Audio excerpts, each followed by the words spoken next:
Turin, the capital of the Piedmont region, was founded by the Romans in the 1st century before Christ.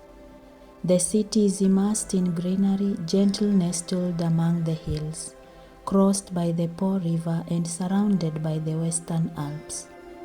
Turin was Italy's first capital, and among its many churches rich in art, the sanctuary of the Consolata stands out. It was in this sanctuary that St. Joseph Allamano returned to the house of the Father on February 16th, the year 1926. During the funeral, as the body of the rector of the Consolata was being carried to the cemetery, someone said, "Canon Allamano will not stay at the cemetery, but will return home." And an article published on February 18, 1926, in the newspaper that morning concluded, "Canon Allamano cannot rest except in the sanctuary of the Consolata or with his missionaries. His heart, his spirit, his smile, his charity remain where he spent his entire life in holiness." These prophecies came true 12 years later, when on the morning of October 11, 1938, the coffin containing Allamano's remains was transported from the general cemetery to the church next to the Mother House of the Missionaries, and in the afternoon was buried in a sarcophagus located inside the chapel. The Father returns home among his sons and daughters. Indeed, beyond the stained glass window behind Allamano's sarcophagus, which overlooks the courtyards, stands the Consolata Father's Mother House, and a little farther away, the Consolata Sisters' house. The two buildings were commissioned by Allamano to those who entered the missionary family he founded.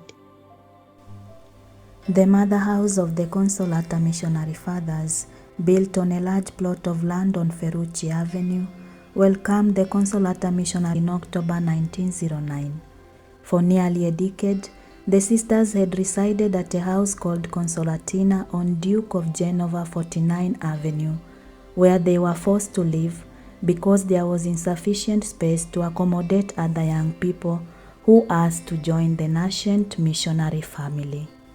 Canon Allamano, while continuing to reside at the shrine of the Consolata, regularly visited the Mother House to oversee the formation of the young missionaries.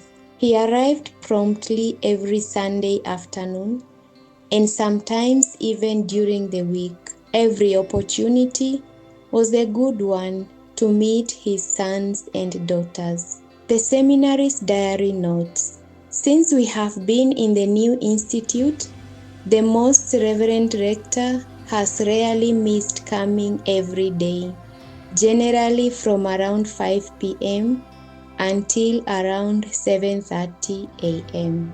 In 1911, a year after the foundation of the Consolata Missionary Sisters, Father Allamano began seeking better accommodations for the many young women joining the institute.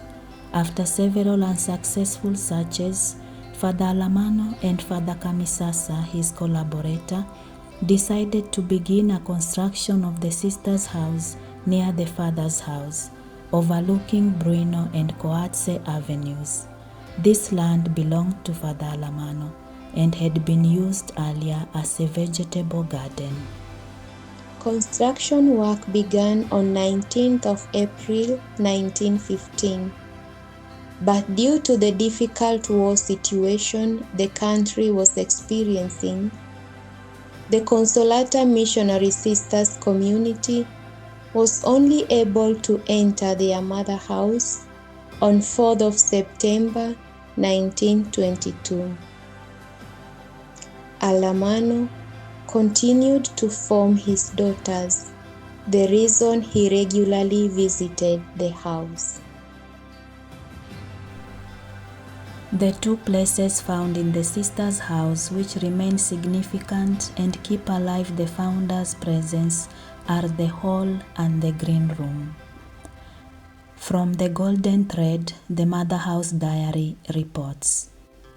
The hall was a place where we met to celebrate with the father, the co-founder, and the sisters. In the afternoon after the blessing, we all gathered in the hall. Sisters, it is our father we have been waiting for 3 months. As soon as we could see him, we burst into festive cheers. He passed among us as we could make way for him. He stared at us all one by one, and his gaze brought such peace to our souls.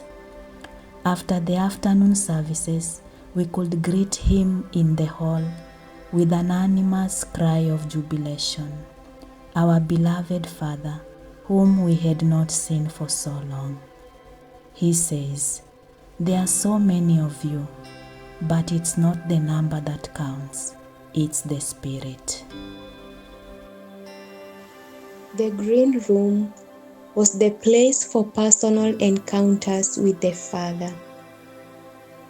These were privileged moments of individual dialogue, discussion, and personal experience of the charism that emanated from him. Mother Maria degli Angeli recounts, he wanted all the sisters to have the opportunity to approach him and speak to him freely, both in the Mother House and at the Consolata Shrine. He welcomed everyone with great charity and treated everyone with a truly paternal heart.